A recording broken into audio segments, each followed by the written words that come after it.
오늘도 하나님께서 십자가에서 우리 죄값을 모두 치르신 은혜로 이 귀한 예배 자리에 불러주셨습니다. 이 시간 오직 주님 앞에 경외하면서 머리 숙여 경배할 때 우리 유일한 위로가 되시며 진정한 평안이 되시는 우리 예수 그리스도의 이름으로 말미암아 하늘의 평강이 넘칠 줄 믿습니다. 우리 모두 살다 보면요, 참 크고 작은 다양한 실수를 하게 됩니다. 살다 보면 정말 가볍고 금방 지나갈 수 있는 그런 실수도 하고요, 정말 크고 중대한 실수, 정말 치명적인 실수를 할 때도 있습니다.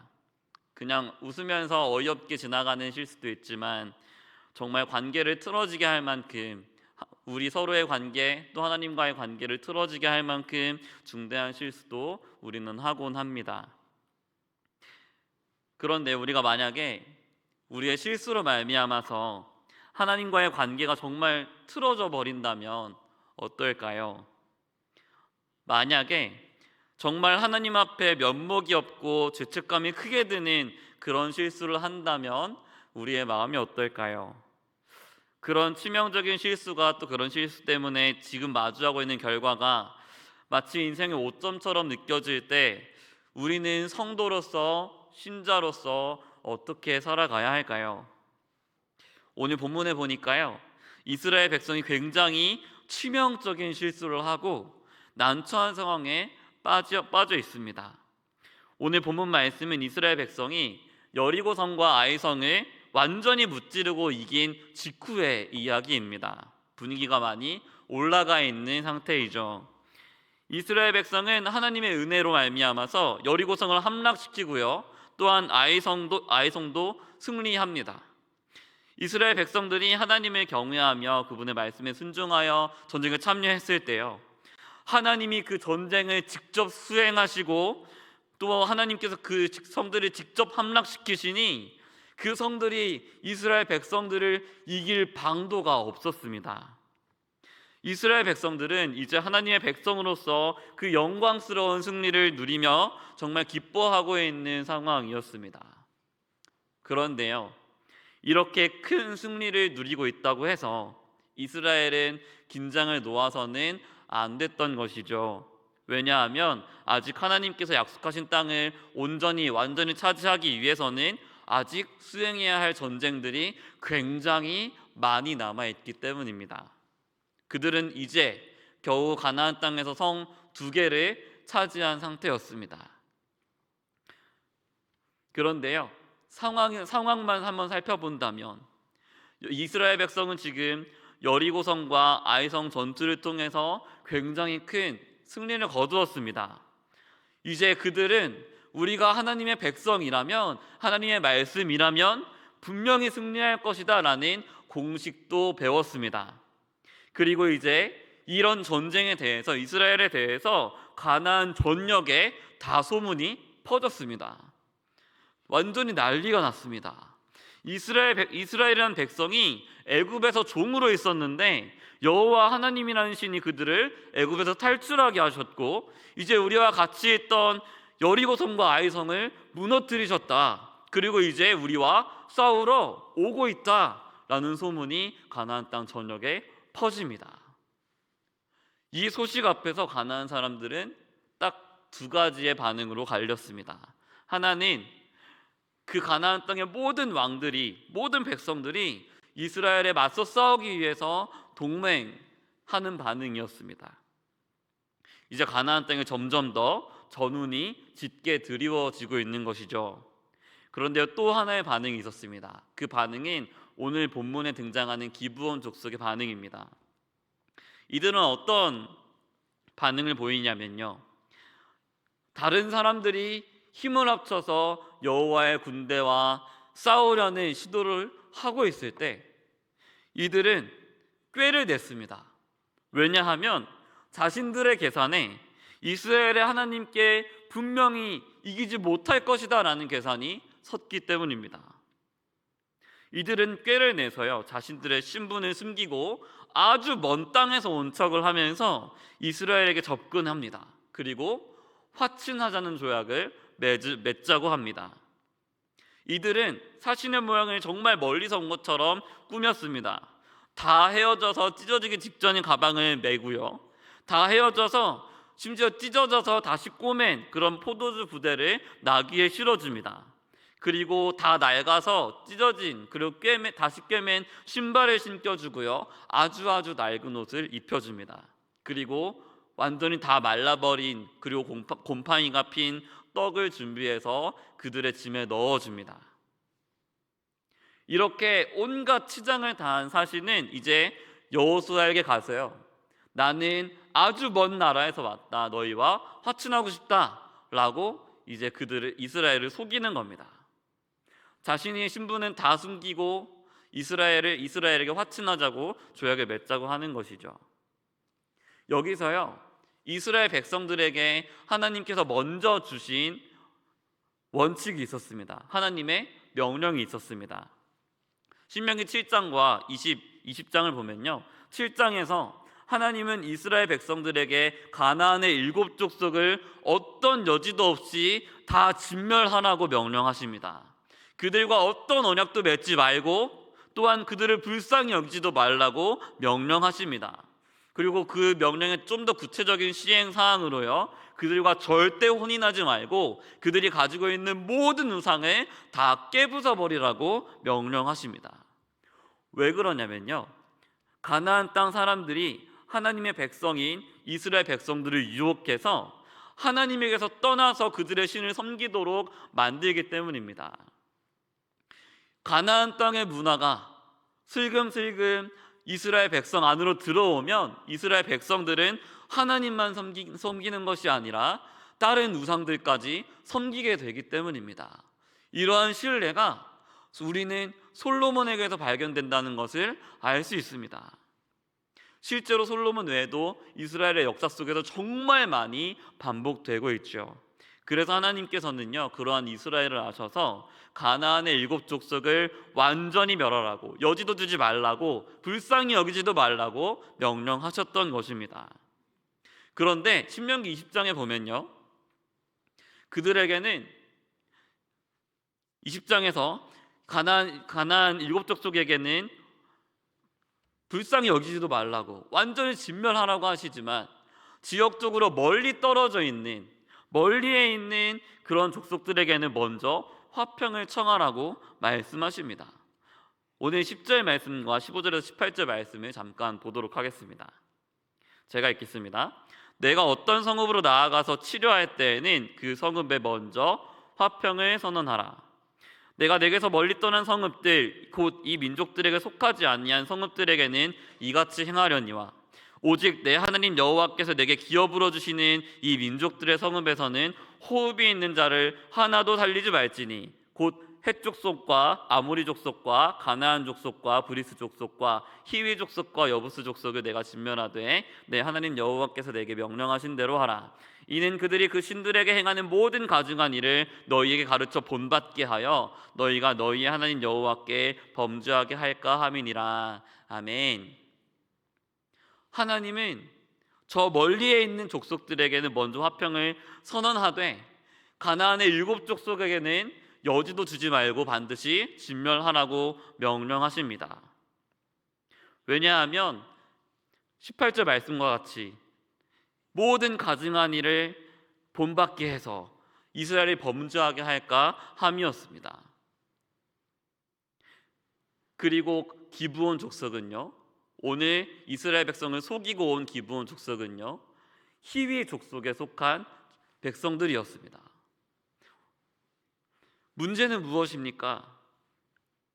히위 사람들이 요청하는 이 화친, 기브온 사람들이 요청하는 이 화친은요, 이스라엘 백성들이 겉으로 보기에는 굉장히 합법적인 일이었다는 것입니다. 왜냐하면 하나님께서 멀리에 있는 족속들에게는 화평을 선언하라고 명하셨기 때문이죠. 지금 이스라엘 앞에 있는 이 나그네들은 다 헤어진 옷을 입고 있고요, 다 헤어진 가방을 메고 있고요, 다 찢어져가는 신발을 착용하고 그 가방에는 오래 가지고 있다가 다 썩어버린 떡만을 가지고 있습니다. 이들이 요청해오는 이 화치는요, 겉으로 보기에 굉장히 합법적이고 또한 오히려 좋은 일이었습니다. 왜냐하면 이들이 지금 하나님을 두려워하고 있기 때문이었죠. 이들과 화친하는 일은 이스라엘이 스스로 생각하기에 굉장히 뿌듯할 법한 일이고요, 어깨가 올라갈 법한 일입니다. 자기들이 지금까지 승리한 증거가 되는, 그 명성이 올라가는 일이기 때문입니다. 어떻게 생각하면요, 그렇기 때문에 이 나그네들과의 화친은 이스라엘에게 해야만 하는 일이었을 것입니다. 그런데 이스라엘이 끝까지 지켜야만 하는 정체성과 의무가 있습니다. 그것은 무엇이냐면요, 하나님의 언약 백성이라는 정체성이고요, 하나님의 명령에 절대적으로 순종해야 한다는 의무입니다. 이 의무를 지키기 위해서 이스라엘 백성은 어떻게 해야 될까요? 다른 무엇보다도 먼저 하나님께 이 모든 일들을 여쭙고 모든 일의 주도권을 하나님께 드려야만 하는 것이겠지요. 사랑하는 성도 여러분, 우리가 세상 속에서 살아가다 보면요, 이런 상황들이 참 많이 찾아옵니다. 특별히 앞에서 여리고성과 아이성에서 겪었던 승리와 같이 우리 인생에서 큰 승리를 겪고 난 직후에는요, 더욱 그렇습니다. 우리의 마음이 승리로 들떠있을 때 우리는 더욱 하나님께 여쭤봐야 합니다. 겉으로 보기에 그 무엇보다도 하나님을 위한 일 같고, 그 무엇보다도 교회를 위한 일 같지만, 실상 그 속을 들여다보면 우리를 하나님 말씀에서 떠나게 하는 일들이 있기 때문입니다. 우리는 그런 일들을 마주할 때 어떻게 해야 될까요? 본문의 근거에서 두 가지로 나누어서 말씀을 드리고자 합니다. 첫 번째로, 여호와께 묻지 않으면 위기가 온다는 것입니다. 한번 따라해 볼까요? 여호와께 묻지 않으면 위기가 옵니다. 사랑하는 성도 여러분, 여호와 하나님께 우리가 먼저 묻지 않고 그분께 먼저 주도권을 드리지 않으면요, 반드시 위기가 옵니다. 오늘 14절에서 18절 말씀을 보겠습니다. 16절 말씀을 보겠습니다.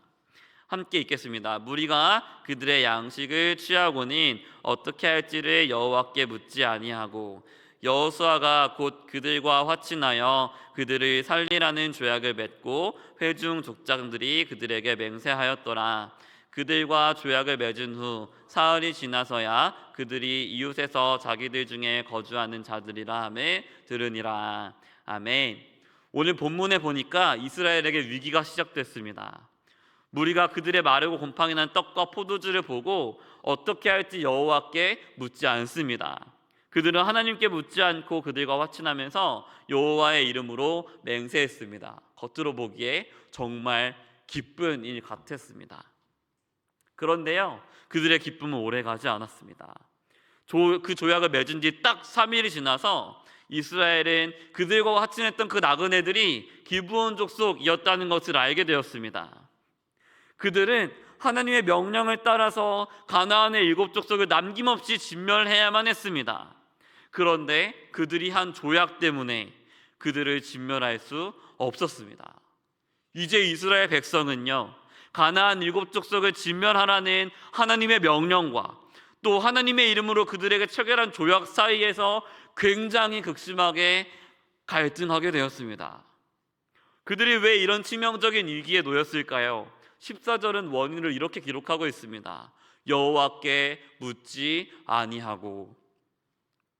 사랑하는 성도 여러분, 주님께 모든 주도권을 드리고 그분 앞에 순종하지 않는다면 위기는 찾아오게 되어 있습니다. 우리의 삶의 기준이 먼저 하나님 말씀에 있지 않고 그저 내 판단과 내 생각과 내 인지에 있다면 반드시 우리 삶에 위기가 찾아오게 되어 있습니다. 무슨 위기일까요? 마치 이스라엘이 더 이상 기브온 족속을 진멸하라고 명하신 하나님의 명령을 더 이상 지킬 수 없게 되는 것 같은 위기입니다. 우리의 인생의 겉으로 보기에 정말 반짝거리는 것 같고 정말 합법적인 것 같고 정말 옳아 보이는 것 같고 심지어 하나님께 영광이 되는 것 같아 보이지만, 실상은 우리로 하나님을 떠나게 하는 그런 일들과 그런 생각들과 말들이 우리 인생에 정말 많이 널려 있다는 것입니다. 우리가 판단하기에 정말 힘든 일들이 우리 인생에 널려 있다는 것입니다. 그렇기 때문에 우리의 인지만으로는요, 우리의 판단만으로는요, 우리의 생각만으로는 정확하게 판단할 수 없는 일들이 정말 우리 인생에 많다는 것입니다.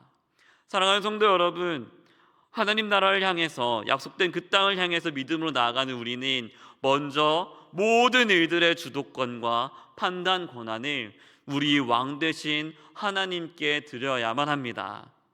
그 하나님의 판단에 우리는 순종해야만 합니다. 우리가 인생의 승리를 맛볼 때도, 인생의 패배를 맛볼 때도 우리는 오직 하나님만 경외하며 그분께 우리 인생의 주도권에 다 맡겨드려야 한다는 것입니다. 그렇지 않으면 이 믿음의 순례길을 가는 여정에서 반드시 순식간에 위기가 찾아오게 되어 있는 것이죠. 또 한 가지 우리가 생각해 봐야 할 지점이 있습니다. 왜냐하면 우리가 매일매일 이렇게 하나님께 다 묻지는 못하기 때문입니다. 이스라엘이 저질렀던 실수와 같이 우리가 하나님께 먼저 묻지 않을 때가 있기 때문입니다. 그러면 우리가 이렇게 치명적인 실수 때문에 위기를 맞이했을 때 우리는 어떻게 해야 될까요? 두 번째 대지입니다. 우리의 실수도 신실하게 책임져야 합니다. 오늘 19절 말씀부터 21절 말씀을 함께 읽겠습니다. 다 같이 읽겠습니다. 모든 족장이 온 회중에게 이르되 우리가 이스라엘의 하나님 여호와로 그들에게 맹세하였은즉 이제 그들을 건드리지 못하리라. 우리가 그들에게 맹세한 맹약으로 말미암아 진노가 우리에게 임할까 하노니 이렇게 행하여 그들을 살리리라 하고 무리에게 이르되 그들을 살리라 하니 족장들이 그들에게 이른 대로 그들이 온 회중을 위하여 나무를 패며 물을 깃는 자가 되었더라. 아멘. 이스라엘 백성들은 하나님 앞에 큰 실수를 저질렀습니다. 하나님 앞에 먼저 묻지 않았습니다. 기브온과 화친을 맺고요, 그 3일 지난 뒤에 바로 자신들의 치명적인 실수를 발견하게 됩니다. 이제 이스라엘 백성들은 하나님 말씀을 지킬 수 없는 이 낭패를 맛보게 되었고요, 지도자들을 원망하고 있습니다. 이때 이스라엘의 반응이 어떨까요? 이스라엘 백성은요, 분명히 기브온이 먼저 속였기 때문에 그 핑계를 대고 그들과의 맹세를 깨버릴 수도 있었을 것입니다. 그들을 진멸해버릴 수도 있었을 것입니다. 그러하면서 그런 일을 행한 후에 그러게 왜 우리를 속였냐며 역정을 내면서 이 모든 일들을 합리화해버릴 수도 있었을 것입니다. 그런데요, 이스라엘 백성들은 그렇게 쉽게 일을 처리할 수가 없었습니다. 왜냐하면요, 그들이 맹세했던 그 맹세가 하나님의 이름으로 맹세한 조약이었기 때문이었습니다. 이 조약을 깨고 이스라엘 사람들이 정말 기브온 사람들을 죽인다면 잠시 회피할 수는 있지만, 지금 난처한 상황들을 없애버릴 수는 있지만, 사실 그것은 스스로 하나님의 이름을 망령되이 여기는, 하나님의 이름을 가벼이 여기는 일을 저지르는 것이 되기 때문입니다. 즉 기브온이 진멸하는 일, 정말 그 일을 행한다면 또한 가나안 땅 가운데 소문이 퍼지겠지요. 하나님의 백성들은 신실하지 않다, 하나님도 신실하지 않은 분이다. 가나안 땅에서 이 소문이 퍼질 때 하나님의 영광이 얼마나 파괴적으로 실추되겠습니까? 그래서 이스라엘 족장들은요, 우리가 이스라엘의 하나님 여호와의 이름으로 그들에게 맹세하였다라고 말하면서 자신들의 실수를 이스라엘 백성들 앞에서 인정하고 시인합니다. 그리고 자신들의 그 실수를 안고요, 다 껴안고 하나님의 이름이 걸린 이 맹약을 지켜가기 시작합니다. 이스라엘 백성들에게 기브온을 죽이지 못하게 합니다. 그들을 살리라고 명합니다. 또한 기브온을 나무로 패며 물을 깃는 종으로 삼습니다. 22절 이하에서 여호수아는 기브온을 책망하고 있습니다. 왜 이스라엘을 속였냐고 책망하면서 그에 대한 벌로 그들을 종으로 삼습니다. 그런데요, 그럼에도 불구하고 이스라엘은 그들에 대하여서 맹약을 깨지는 않습니다. 그들의 생명을 빼앗지 않습니다. 기브온은 그 자체로 이스라엘 백성들에게 수치가 되었을 것입니다. 기브온이 존재한다는 것 그 자체로 이스라엘 백성들은 수치를 느꼈을 것입니다. 왜냐하면 이스라엘이 하나님 말씀을 지키지 못했다는 증거가 되기 때문입니다. 그런데요, 27절 말씀에 보니까 이렇게 기록되고 있습니다. 그날에 여호수아가 그들의 여호와께서 택하신 곳에서 회중을 위하며 여호와의 제단을 위하여 나무를 패며 물을 깃는 자들로 삼았더니 오늘까지 이르니라. 아멘. 이스라엘은요, 그들의 수치와도 같은 기브온에게 끝까지 약속을 지킵니다. 그 약속에 걸린 여호와의 이름을 지키고자 끝까지 약속을 지킵니다.